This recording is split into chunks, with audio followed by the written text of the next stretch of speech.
Jadi semua bukti mereka itu saya rontokkan di sidang. Bukti psikolog itulah yang paling konyol. Katakan bahwa permohonan 01 dan 03 itu adalah permohonan omon-omon.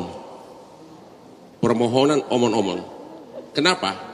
Menuduh, kalau dalam hukum kan, kalau menuduh kan harus ada alat bukti. Itu intinya. Kalau ada tuduhan, harus ada alat bukti. Dan alat bukti tersebut harus direct evidence yang langsung berkait dengan apa yang dituduhkan. Contoh, disebutkan dalam diapura permohonan Jokowi seolah menyogok rakyat dengan bansos atau membeli suara rakyat. Berarti kan ada tuduhan membeli suara kan? Berarti kan harus dibuktikan. Yaitu apa? Rakyatnya itu harusnya dibawa ke sini. Tapi sampai selesai pembuktian, satu rakyat pun tidak dibawa sebagai saksi di sini. Apakah dia benar memilih gara-gara bansos? Yang dibawa malah ahli psikolog sama ahli Romo. Itu kan tidak bisa membuktikan adanya tuduhan tersebut. Itu yang makanya saya bilang benar-benar itu omon-omon. Kalau saya jadi pengacara mereka, itu namanya smart street lawyer, ya. Kalau saya jadi mereka, saya akan bawa 5 orang rakyat yang memilih dari tiap kabupaten. Bayangin kabupaten kita itu 416, ya. Bawa ke MK ini berarti apa tuh? Hampir 2000. Memang yang diizinkan itu kan hanya sekitar di bawah 20 orang. Tapi kalau sampai misalnya di bawah 2000 ke sini menandatangani surat pernyataan bahwa dia memilih gara-gara bansos, itu kan pasti gaungnya beda gitu loh. Artinya ada alat bukti. Ini mereka tidak bawa alat bukti. Ya, walaupun itu saya langsung bisa patahkan, kalaupun benar ada rakyat yang mengaku memilih gara-gara bansos, jawabannya satu kata. Makanya di awal-awal saya bilang kasus ini satu kalimat. Bansos adalah perintah undang-undang, bukan perintah Jokowi. Bansos memberi uang kepada rakyat. Undang-undang pajak aja yang memungut uang dari rakyat dinyatakan sah. Apalagi ini memberi uang. Jadi perintah undang-undang. Jadi bansosnya itu sudah. Padahal dari seluruh permohonan mereka itu yang kira-kira bisa mencakup keseluruhan hanya bansos.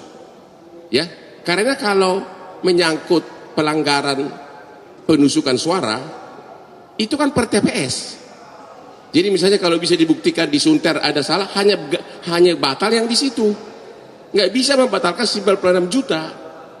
Sedangkan yang ketiga mereka itu Sirekap. Sirekap itu masih diajukan dalam permohonan. Padahal KPU sudah menyatakan dasar perhitungan final itu adalah perhitungan manual berjenjang dari kecamatan sampai kabupaten, sampai provinsi. Jadi 3. Yang keempat mengenai penjabat kepala daerah. Itu sudah pernah dites undang-undangnya di MK. Dan MK tidak keberatan terhadap penjabat kepala daerah. Jadi sama sekali mereka nggak ada bukti. Itu loh. Apalagi? Bang Hotman nanti dari pihak dari pihak ini datang nggak Bang?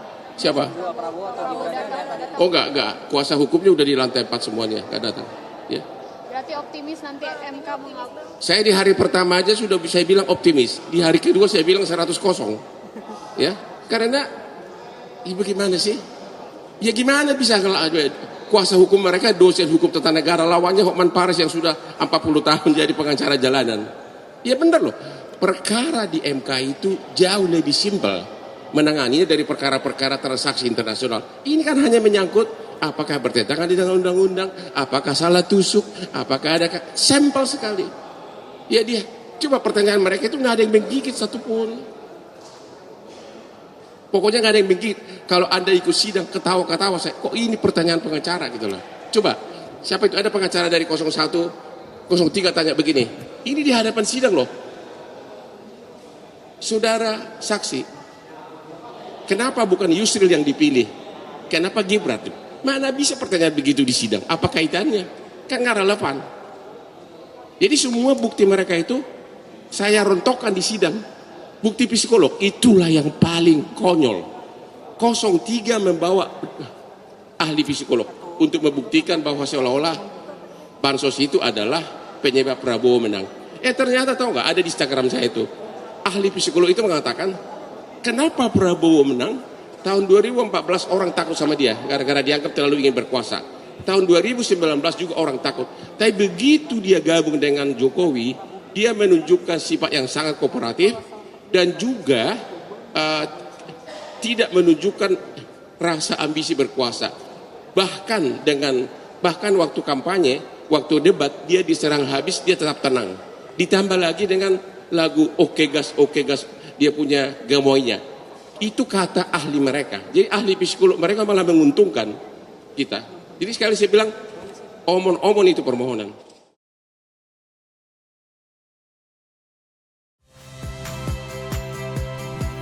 Saya Yasir Neneama. Saksikan program-program Kompas TV melalui siaran digital, pay TV, dan media streaming lainnya.